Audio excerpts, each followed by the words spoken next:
สวัสดีค่ะพ่อแม่พี่น้องสวัสดีFCทุกท่านเนาะค่ะ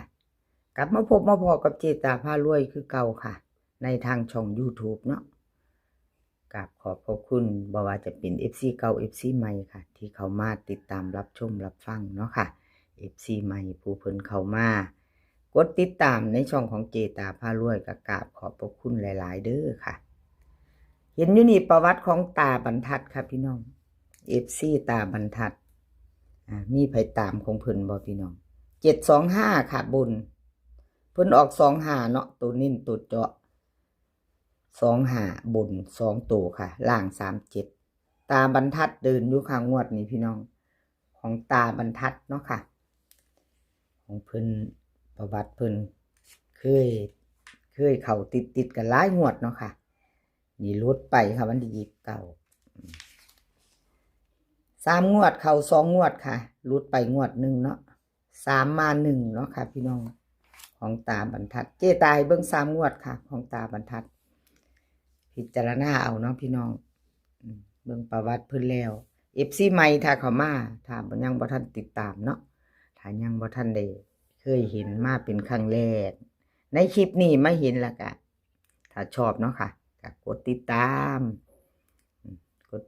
กดไลค์เราอย่าลืมกดกระดิ่งแจ้งเตือนเด้อค่ะ FC จะได้บ่พลาดคลิปใหม่ๆของเจตาพารวยค่ะลงปุ๊บจะได้เห็นปับเนาะจะได้เห็นทันทีเนาะค่ะกดกระดิ่งแจ้งเตือนไปเอาแนวทางของตาบรรทัดค่ะไปจะตามต่อวันจันทร์วันที่3เป็นเดือนพฤศจิกายนเนาะค่ะแล้วก็มาเป็นงวดแรกวันจันทร์เนาะของเดือนพฤศจิกาเนาะค่ะมาไปต่อกับตาบรรทัดค่ะ FC ชอบกระจัดขัดกับพานพิจารณาใหม่ไปต่อเตรียมแคปหน้าจอค่ะแคปหน้าจอไปจะไปต่อกับตาบรรทัดเนาะลาวพัฒนา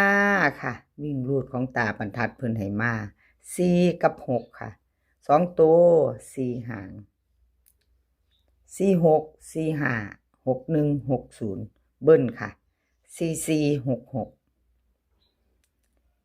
3ตัวเพิ่นให้มา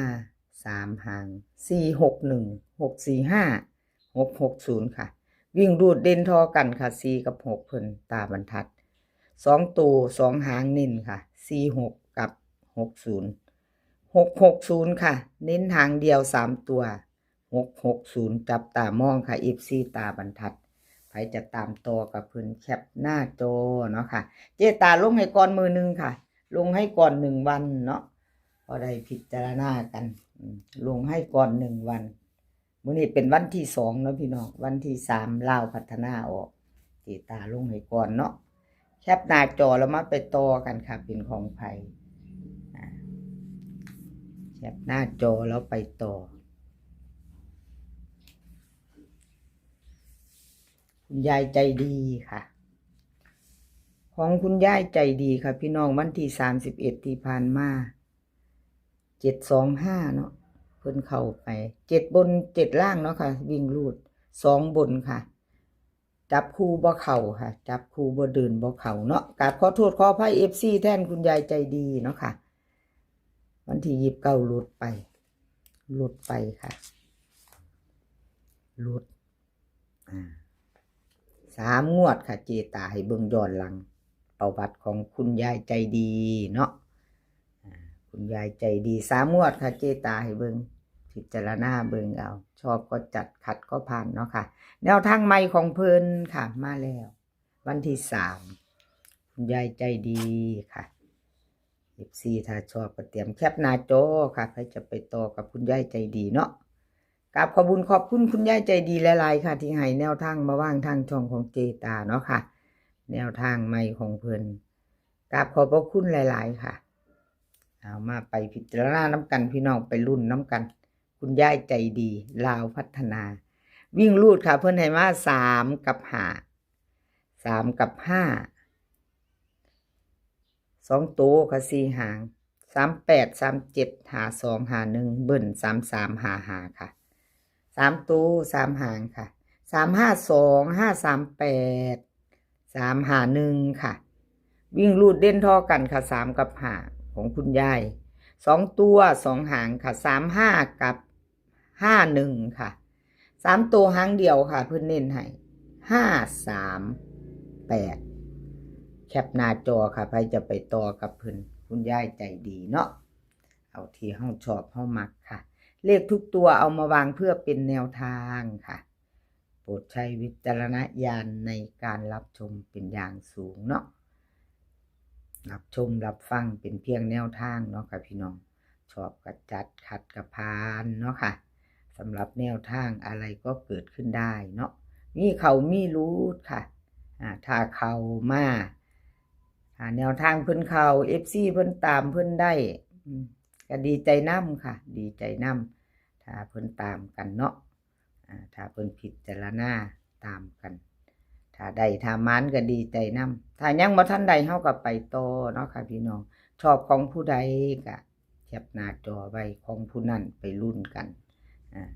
ชอบของผู้ใดก็แคปไว้พิจารณาเนาะค่ะมาไปต่อค่ะมาไปต่อแคปหน้าจอของคุณยายใจดีแล้วค่ะไปต่อกันเป็นของไผเนาะค่ะไปต่อเป็นของใคร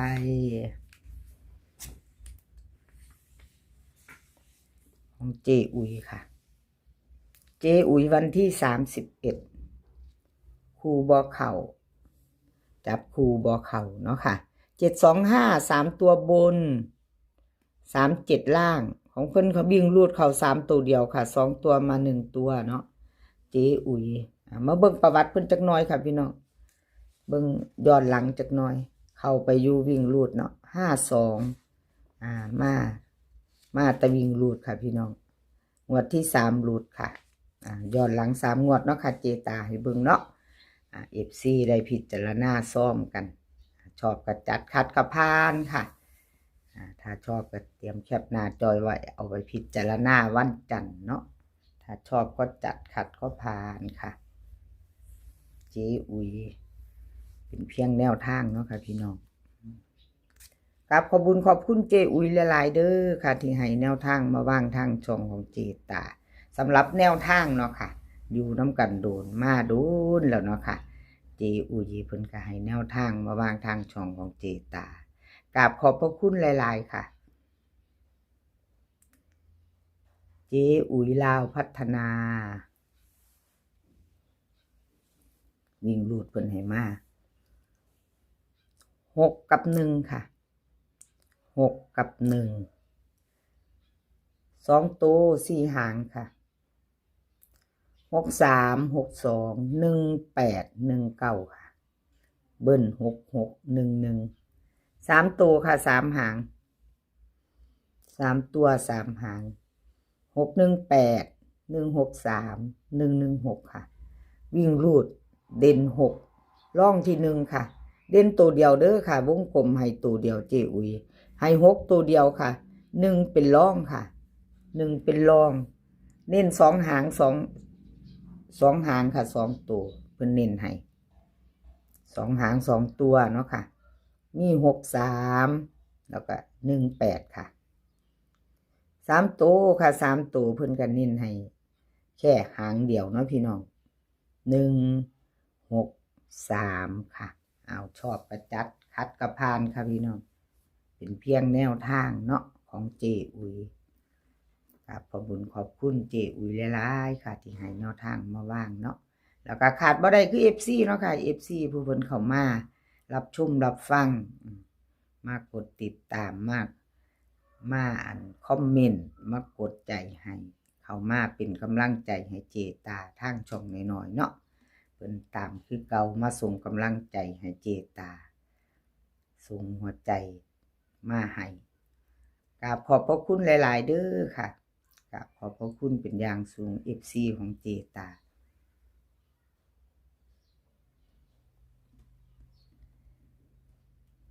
แคปหน้าจอค่ะพี่น้องแคปหน้าจอของเจอุ๋ย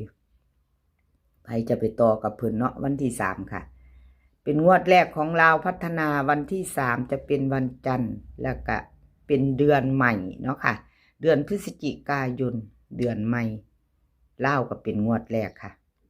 ไปรุ่นกันต่อรุ่นกันใหม่เนาะพี่น้องขอให้พี่น้องโชคดีกับลาวพัฒนาค่ะในวันจันทร์20:30คลิปนี้ก็